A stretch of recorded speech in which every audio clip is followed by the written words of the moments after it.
The only woman on Tennessee's death row is asking the courts to reconsider her death sentence. 43-year-old Krista Pike. This month marks 25 years since the crime that landed her on death row. It is therefore ordered that you shall be put to death by electrocution in the method prescribed by law. Someday she's going to face the needle. Because all of the appeals have been exhausted. For my truth, not for my lie. You know, accept me for who I am, good, bad, and ugly. Please hold me. I love you. I love you. Background. In Beckley, West Virginia, Krista Pike was born in 1976 to Carissa Hansen and Emil Glenn Pike. Her parents had a turbulent marriage that lasted 2 years before divorcing for a year after it was discovered that Hansen was unfaithful, and then remarried for a further 2 years following Hansen's suicide attempt. They both acted carelessly quite a bit. When an aunt heard that her baby was having severe convulsions, she wrote that Pike would be crawling around through piles of dog stool all over the house, and that Hansen wanted to continue partying. Often helping to take care of her, Pike's paternal grandmother gave her the impression that she was the only person who had ever loved her. Pike attempted suicide for the first time in 1988 at the age of 12 after her grandma passed away. Throughout her teenage years, Pike's living circumstances remained precarious due to her dual role as a victim and an aggressor of crime.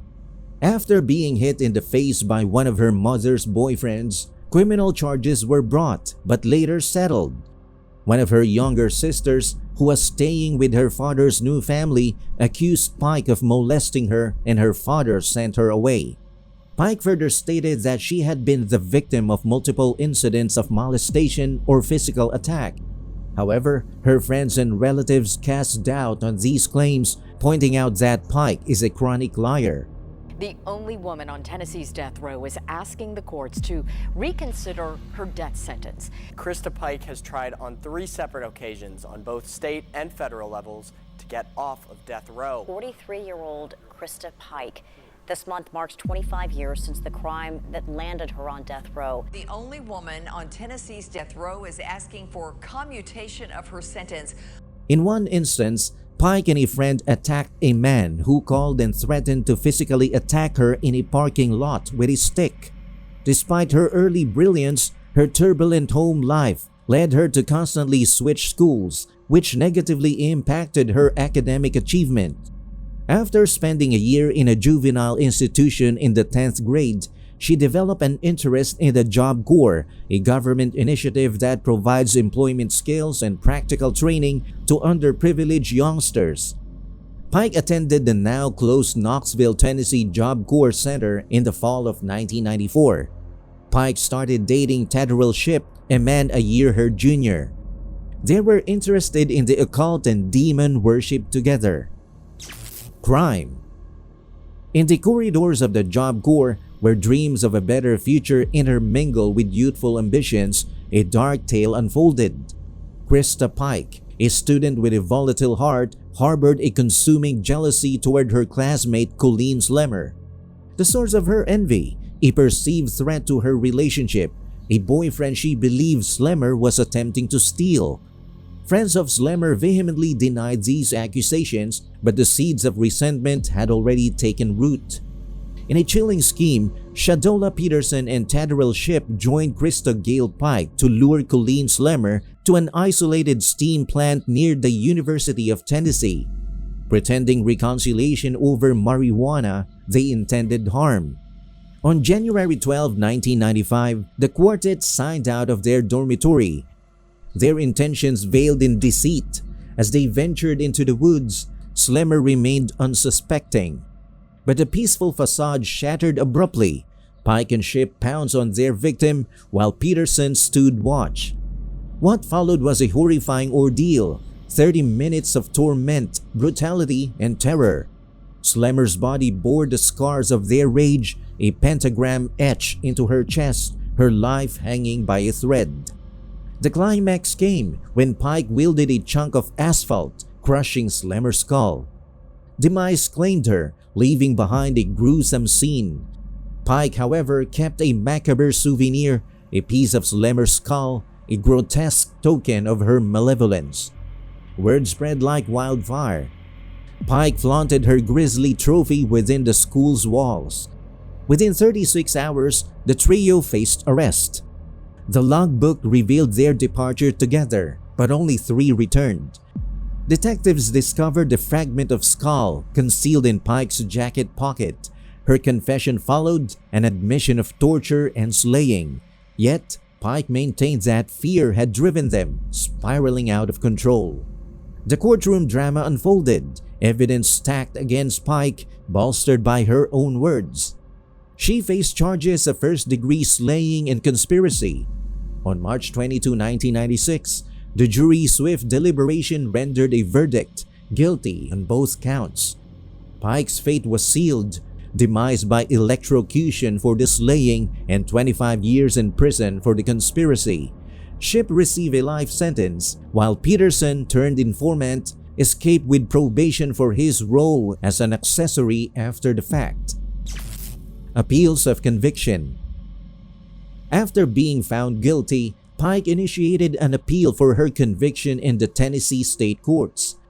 In June 2001 and again in June 2002, despite lawyers' advice, Pike requested that courts abandon her appeal and sought an end to electrocution. Criminal Court Judge Mary Beth Leibowitz granted the request and set an ending date for August 19, 2002. However, Pike later changed her mind.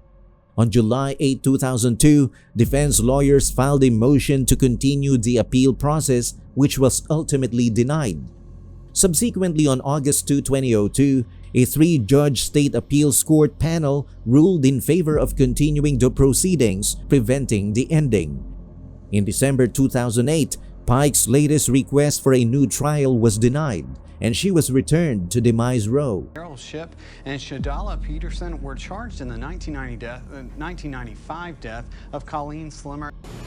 It is therefore ordered that you shall be put to death by electrocution in the mode prescribed by law.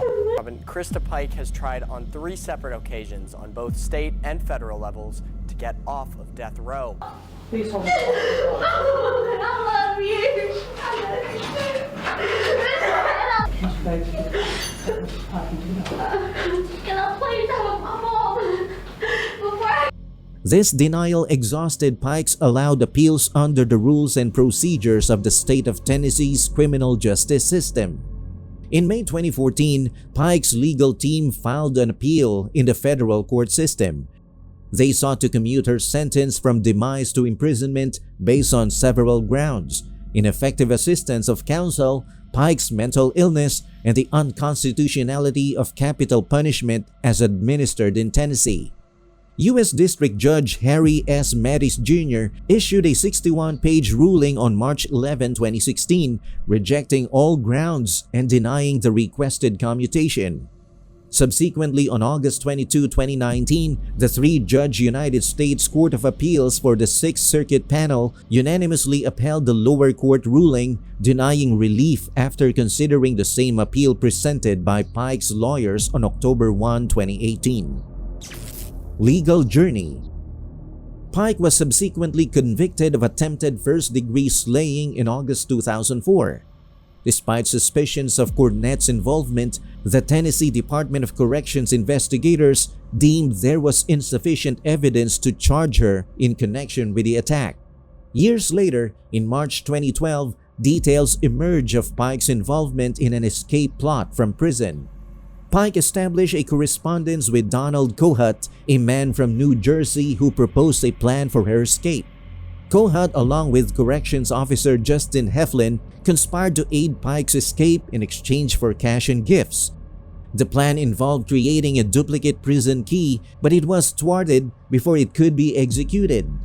Kohut and Heflin were arrested and faced charges related to bribery, official misconduct, and conspiracy to commit escape. Pike was not charged in connection with this plot, though her involvement beyond awareness remained unclear to investigators. Following these events, Pike's legal battles continued. In August 2020, the Tennessee Attorney General's office sought an ending date for Pike. However, due to various factors including the COVID-19 pandemic, Pike's attorneys were granted extensions to argue against her ending. Pike's legal team filed motions opposing the ending date and requested a certificate of commutation, but these efforts were unsuccessful. By November 2022, Pike had exhausted all appeals processes. In November 2022, a significant development occurred when the Tennessee Supreme Court ruled that the state's law sentencing juveniles to life in prison without parole was unconstitutional, citing the Knoxville case State versus Booker. And Krista wants to live for all of us. I took somebody's life, took somebody's child away. Someday she's going to face the needle. Because all of the appeals have been exhausted. For my truth, not for my lie. You know, accept me for who I am, good, bad, and ugly. It just seems they come back and drag things out. I see no point in the death penalty. Recent events, I know that she'll never come home, but we still hope that there's a chance for life without parole. While her actions were undoubtedly severe and led to tragic consequences, advocates for criminal justice reform argue that factors such as age and mental health should be taken into account when determining sentences, especially in cases involving juveniles. The legal proceedings surrounding Pike's case underscore the importance of a thorough and fair judicial process. Each decision from her initial conviction to subsequent appeals reflects the intricate balance between justice, punishment, and the protection of individual rights within the legal system. As the legal saga of Krista Gale Pike continues to unfold, it serves as a reminder of the complexities inherent in the pursuit of justice and the ongoing debate surrounding capital punishment and sentencing practices in the United States. That's all for this video, folks. See you next time.